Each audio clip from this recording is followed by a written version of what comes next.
Have you ever been in a situation where someone you have never met before simply does not like you and immediately starts antagonizing you for whatever reason?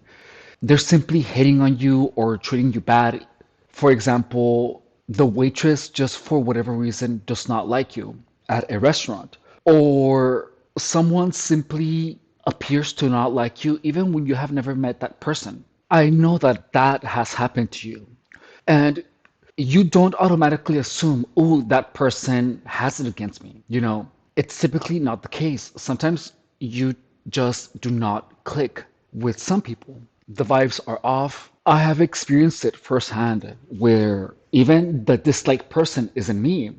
The last time I was at the BMW dealership, I was in line and this guy wanted help and the customer service representative was really mean to the guy in front of me. But then it was my turn and that same guy treated me like royalty. I have no idea why, but he gave me some free gifts.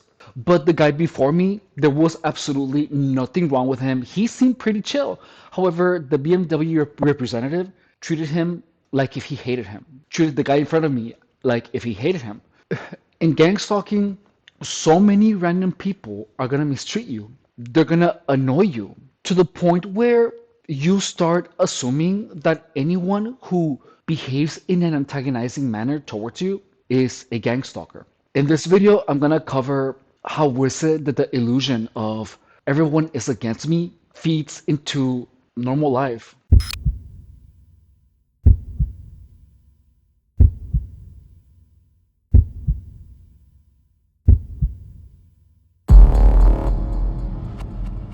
Hello guys, welcome. If you do not know who I am, how dare you? I am your host, Efren Rodriguez Guerrero, self-proclaimed gang stalking expert. In this video, I'm gonna talk to you about how is it that targets stay confused and how normal life, well, how the perceptions of the targets are twisted so that they interpret any negative experience as anything to do with gang stalking. When you're a victim of gang stalking, you're gonna experience an obtuse number of people, an insane amount of people mistreating you. This purposeful mistreatment of the victim of gang stalking, it flips the perceptions of the victim. And by that, I mean that you start assuming that anyone who appears to not like you for whatever reason is a participant in your gang stalking operation. Since I moved back home, I haven't had a single experience where I'm at a store and I immediately start feeling like, oh, that's a gang stalker. I haven't had that experience at all. I only had one negative experience when I get tacos with my mom on Taco Tuesday.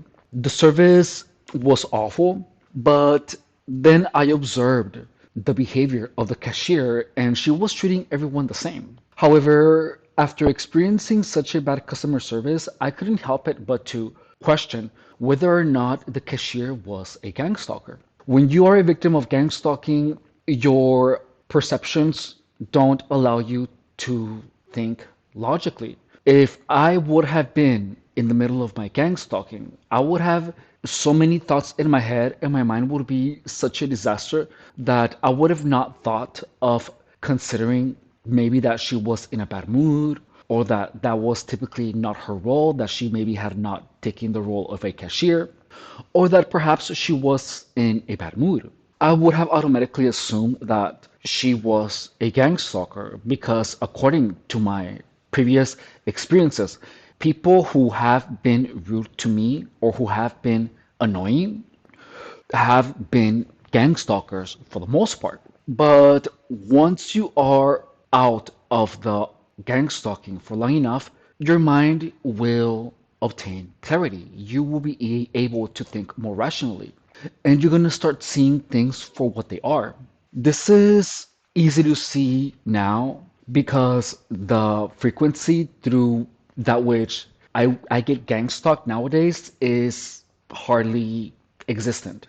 But when you are in the middle of gang stalking, you see it everywhere, which is exactly why it's so important for you to understand that anyone who is showing any gang stalking behavior, such as being annoying to you, being rude, being mean, doing the gang stalking grin, doing the hand signal. You have to stay away from anyone that is showing you that type of behavior, regardless of whether or not you are sure of that person being a gang stalker. The more you allow these people in your immediate environment, the harder it's going to be for you to discern whether or not anyone is doing it purposefully, of anyone being mean to you purposefully. The truth is that whether or not someone is a gang stalker shouldn't really be your primary concern. Your primary concern is to stay away from people that show you that they don't like you, regardless of those actions being gang stalking related or not. Depending on how mature you are, you can for no reason dislike someone. I have been that person where I don't like someone and I don't even know them. Like that's been the case. I'm not like that anymore, but I used to be like that when I was younger. If you know you're being gang stalked, you have to understand that an incredible and unbelievable amount of people are going to do everything possible for you to not be able to think clearly. And not being able to think clearly is the worst thing that can happen to you when you're a target of gang stalking. You have to make sure that you are well rested, that you're sober, and that you report any person that is being purposefully annoying, weird, mean. You have to make sure that this behavior doesn't go unpunished. And by unpunished, I mean that you have to make a big deal out of any type of behavior that is along any behavior that is meant to F with you. For example, if someone is being weird to you on the street, the best thing that you can do is snap a picture of them or record a video and record yourself while talking out loud exactly what that person is doing to you, publish it on social media. Thankfully, now it's amazing that we all have a voice. And what you have to do is to make sure to use that voice. Because if you stay quiet, that is the primary way that these people are going to feel entitled to harass you. If you stay quiet, these people are not going to face any repercussions to their ill behavior. You have to make a big deal out of everything that people are doing to you. You have to make a big deal out of it and you have to record it. You have to record it and you have to post it because by creating evidence of all of the things that is happening to you, you're going to discourage their behavior. The gang stalking narrative involves a bunch of people telling you, oh, no one is going to believe you. And if you'll tell these experiences, if you share with a gang stalker these experiences, they're going to do their best to discredit you. They're going to tell you, oh, you probably are interpreting things wrong. You misinterpreted that. It's your perception. Gang stalkers are always going to make you doubt your perceptions. That is part of gang stalking. But when someone is making you feel confused or not enough, it's obvious. It's obvious. But understand that narcissistic harassment, just like gang stalking harassment, has an exit, an excuse built into it. Being told that you are perceiving things wrong is part of gang stalking. So whether or not you are perceiving things wrong during gang stalking, you cannot concern yourself with that. You really can't. Especially if you have been gang stalked for a very long time. Because the longer you are gang stalked, the greater the probability that you are perceiving things wrong, increases. However, there are some things that are simply undeniable. When someone is antagonizing you, make a big deal out of it. Because what these people don't want is for anyone to talk about the harassment that they are enduring. If you have an experience with someone, you blast it out. Blast it out because that is the only way that you're going to keep yourself safe. Just like if someone mistreats you at a restaurant, if a waiter mistreats you at a restaurant, you want to make sure to talk to management. You want to make sure to tell these people indirectly that they cannot mess with you by making sure that there are repercussions to their behavior. Just know that while you're doing it, these people are going to call you crazy. They're going to tell you that you're wrong. They're going to try to fight you on that. But you have to still make it public. If anyone is offensive to you on a chat, you want to make sure to screenshot that shizzle and you want to put it on your social media. You want to make sure to include the face. You want to make sure to include their name. That way you discourage these people from messing with you. Anyone who messes with you, you want to publicize it. And yes, just know that everyone, everywhere, even on YouTube, everyone's going to tell you, no one is going to believe you. You're going to hear that everyone is going to tell you up the butt that no one is going to believe you.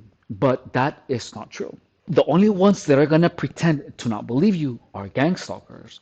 And people who don't know gang stalking have no reason to not believe what you're saying unless you give them a reason, which is exactly why you have to stay out of, you have to not contact at all people who engage in substances. If you engage in substances, if you even talk to these people or to anyone that talks about substance abuse, or anyone who invites you or who sends you illicit images or substances of these things, these people will invade your mind with these ideas in order to poison it. Look, I haven't thought of illicit substance use in about a week. And the reason that I was stuck there was because I allowed people to talk to me about substance abuse. I allowed them to. Look, now that I blocked these people, I don't even have the inclination to go on Grindr, to go on Sniffies, or to use any substances. I don't. This is what makes it clearer than ever that that problem that I had with substances wasn't even mine. It was a problem produced by these people. Like, I don't have that problem anymore. I really don't. I blocked every single person that ever pushed this agenda onto me. And look at me. No cravings, nothing, zero. It's like it never existed. So this is how I can tell that all of those problems were produced by Gangstalker. Gangstalking came first before I had any addiction problems. It was literally the gangstalking that was pushing me to have these problems. The best form of defense against narcissists, against gang stalkers, is saying something about it. Just understand that whenever you expose a narcissist, you're going to have their friends come to the rescue and call you crazy. Just know that that's part of narcissistic abuse. Whenever you open your mouth and you expose someone for being a narcissist, their narcissist friends are gonna do everything possible to call you crazy or to tell you that you're wrong. Look, you have to understand this. Narcissists and gang stalkers, they work together. And it is a system that works so well to destroy people. It works really well. It really, really does. I mean, I literally lost everything. Like everything that I had worked so hard for. Because enough people were pushing onto me this weird narrative. And it got to the point where I began hearing voices where I believed that I was being harassed by the government, that there were some directed energy weapons. Like, I believed all this stuff. And look, there are people who don't use substances that believe this stuff. You have to understand that gang stalking is wildly effective at making people crazy. And the thing that you have to do to defend yourself from this is to understand that not everyone that harasses you is part of your gang stalking operation. Not everyone that is mean to you is a gang stalker. But you have to treat people that harass you with a firm hand on defending yourself and your sanity. Because if you lose your sanity, you're going to lose everything else. Guaranteed. If anyone cuts you when they're cutting your hair, snap a picture of the mess that they did and blast it on social media and say out loud what that person did to you. If someone mistreats you, either in private, look, you have to make a big deal out of it and screenshot that shizzle. You know, because that is the only way that you are going to stop these people from harassing you. And only by doing that, these people are going to not want to mess with you. These people fear exposure. In the end, gang stalkers are people too. They have their own reputations.